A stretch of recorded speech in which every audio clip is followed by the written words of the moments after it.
O método que eu uso com relação à observação das obras de Paulo Freire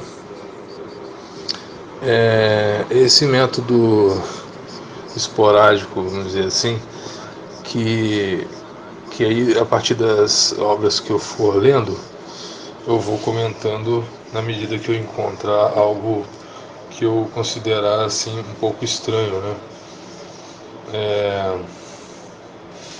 E aí eu vou acumulando alguns comentários picados assim, espaçados também, mas que juntos dão corpo à ideia principal. A ideia seria primeiro fazer a cada 3 livros fazer uma construir aí uma gama de comentários e depois reuni-los em um áudio só.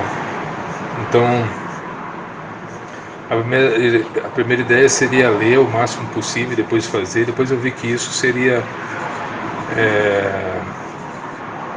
injusto, porque quando você vai gravar direto, você acaba se perdendo nos detalhes, sabe? E aí muita coisa passa batida e muita informação importante fica para trás. Então é melhor para o entendimento ir construindo aos poucos, depois reúne e aí faz ou no Jardins de Paulo I, aí depois o Jardins de Paulo II, e sempre de 2 em 2 livros, sabe? Então no começo eu vou fazer a respeito desses 2 primeiros livros que eu estou acabando de ler aqui, o segundo, a importância do ato de ler, e o outro,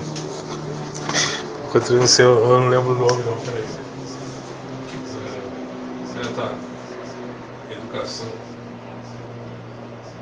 E o outro é um livro amarelo chamado. O outro é o livro Educação e Mudança.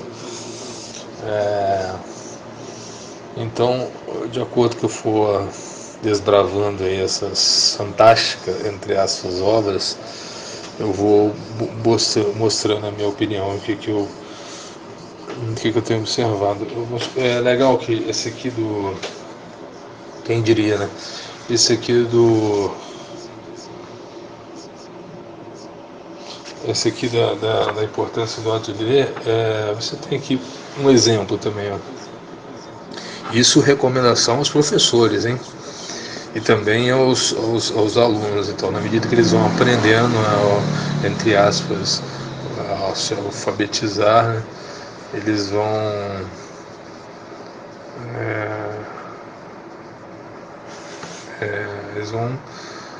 aprendendo também a cumprir aí com a agenda aí revolucionária e tal, de acordo com os chavões aí. Aí na página você encontra de novo reconstrução nacional, revolucionária, política atuante, contra o colonialismo,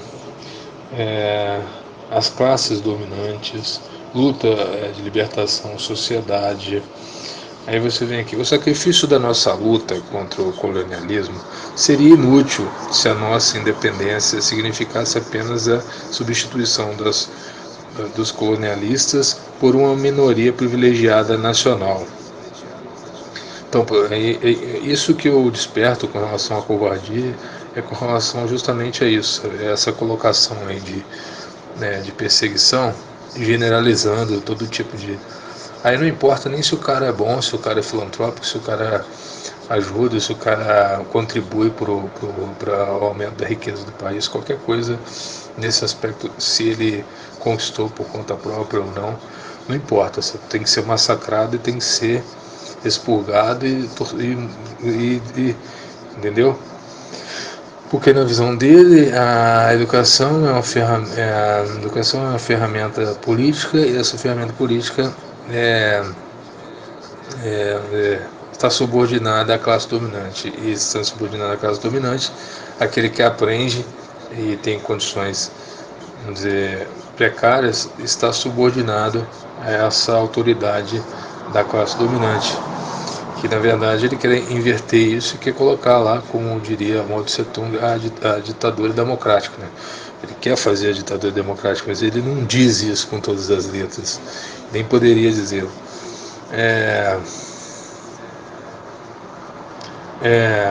colonialistas por uma minoria privilegiada nacional. Se fosse assim, o nosso povo continuaria explorado pelas classes dominantes dos países imperialistas através da minoria nacional. Por isso é que a reconstrução nacional significa para nós a criação de uma sociedade nova. Esse negócio de sociedade nova também é uma constante. É engraçado que ele usa de cacuete, né? Ele fica repetindo, ele ganha na repetição, sabe? E se essa ferramenta não fosse tão ridícula, eu usaria em qualquer livro. Sociedade nova, crítica revolucionária, sociedade nova. Aí eu comecei a marcar toda vez que um homem novo, uma mulher nova, a política atuante, a luta da libertação, é uma repetição sem fim. Então, é por isso que a reconstrução, mais uma vez, você tem que ver isso, vou marcar aqui, a reconstrução nacional significa para nós a criação, criação de uma sociedade nova, mais uma vez, uma sociedade de trabalhadores e trabalhadoras, sem explorados nem exploradores, ou seja, um sistema linear aos moldes aí do fim da luta de classe, né, do marxismo. Então, algumas pessoas dizem que ele não é marxista, mas você vê aqui nitidamente essa influência aí, então. Porque uma coisa, a pessoa ela não se dizer uma coisa, isso não significa nada, sabe? O que significa é a prática que ela tem daquilo, dos mandamentos. E se ela pratica bem os mandamentos, logo ela também faz parte da mesma corda. Não deixemos para amanhã o que podemos fazer hoje. Ai, que lindo. A luta continua. Então, na medida que eu for lendo, eu vou colocando mais aqui. Sociedade nova, novo homem, mulher nova, todas as diversas eram, continuam a ser expressões incorporadas à linguagem da transição revolucionária. Me parece importante chamar a atenção para o fato de que um surgimento da sociedade nova como homem novo, da mulher nova, como resulta do ato, não resulta num ato mecânico. Sociedade nova é partejada, agora ele vai fazer uma imagem, é partejada, não aparece por decreto ou automaticamente. E o parto, que é o processo sempre mais difícil e complexo do que simples e fácil. Sociedade nova. O que é uma sociedade sem exploradores nem explorados? A sociedade em que nenhum homem, nenhuma mulher, nenhum grupo de pessoas, nenhuma classe explora a força de trabalho dos outros. É a sociedade em que não há privilégio para os que trabalham, os que trabalham com a caneta. Então quer dizer que o cara que trabalha com a caneta é um privilegiado. Ele está esquecendo que a própria classe dos professores, que é a classe que ganha menos aqui, sempre ganhou menos. Então,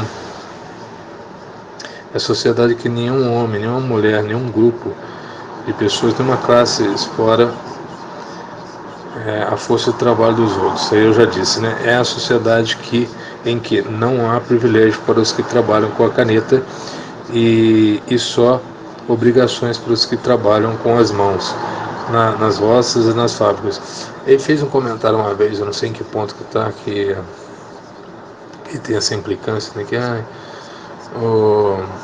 aquele que está no topo tem o filho, ele tem preconceito com o filho, não quer que o filho trabalhe com coisas pesadas, e aquele que está trabalhando com coisas pesadas não consegue atingir o topo. Ele tem umas visões assim, uns delírios assim, que de fato muitas vezes acontece, mas não acontece de forma geral, e não existe não se pode desenvolver a partir disso uma crítica absoluta, né, em que todos os abastados, vamos dizer assim, fossem culpados ou tivessem alguma culpa, ou tivessem que pedir perdão para aqueles que não têm, sabe? Mas como todo Estado tirano, né, toda ditadura revolucionária faz, é esconder a ditadura e colocar só, a ditadura democrática faz, é esconder a ditadura e colocar só o nome de democrático, né, até o sistema se inverter e aí começar a caça às bruxas. Todos são trabalhadores a serviço do bem de todos. Não se cria uma sociedade assim da noite para o dia, mas é preciso que o povo comece a ter na cabeça hoje essa forma de sociedade, como Pedro e Antônio tinham na cabeça antes de derrubar a árvore. Aí tá. Isso aqui é interessante, abre aspas. Pedro e Antônio tinham na cabeça antes de derrubar a árvore e formaram um barco que fizeram. É porque assim, quando ele está ensinando aqui, ele dá uns exemplos assim bem bobos assim no dia a dia, né? Ela vai lá, aí precisa de construir tal coisa, aí vai lá, tira, derruba a árvore, trabalha madeira e tal, e depois faz o barco, o que eles precisam no barco, e aí esse é o sistema de trabalho comum. Ele começa orientando as pessoas nesse sentido, para acordarem, nesse sentido, pela função do trabalho, o que a colaboração implica, sabe? Uma colaboração bem feita para a produção de um trabalho bem feito, e essa colaboração muda a estrutura das coisas, né, da natureza.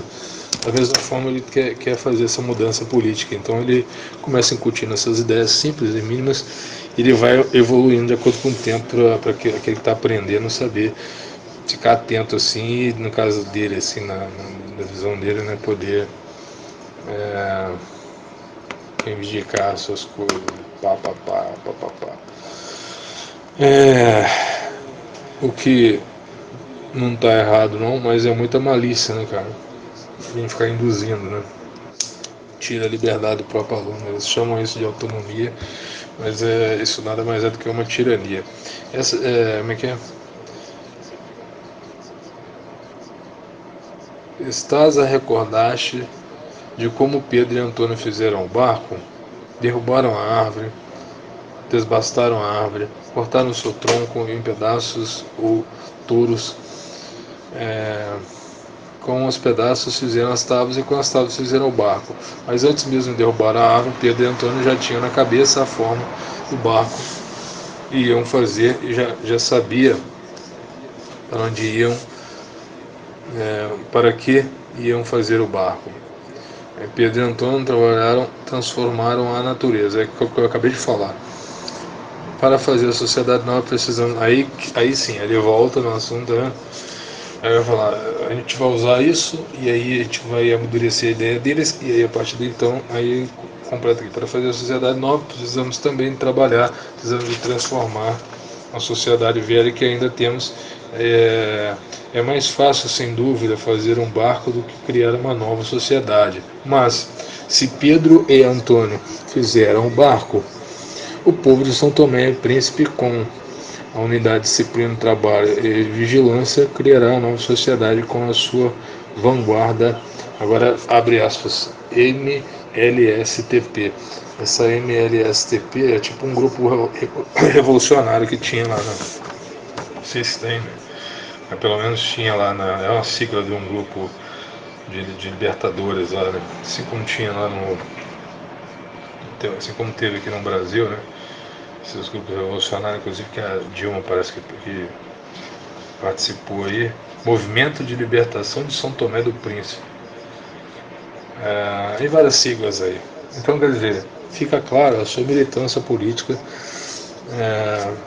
em prol daquilo que eles acreditam ainda a respeito do marxismo. Então, fica evidente que cada vez mais a gente vai construindo assim provas cabais com relação à doutrinação. É isso que a gente queria desde o início se aplicar, né? Que é tentar desvendar por que essa paixão pelo Paulo Freire, em que ele contribuiu aí.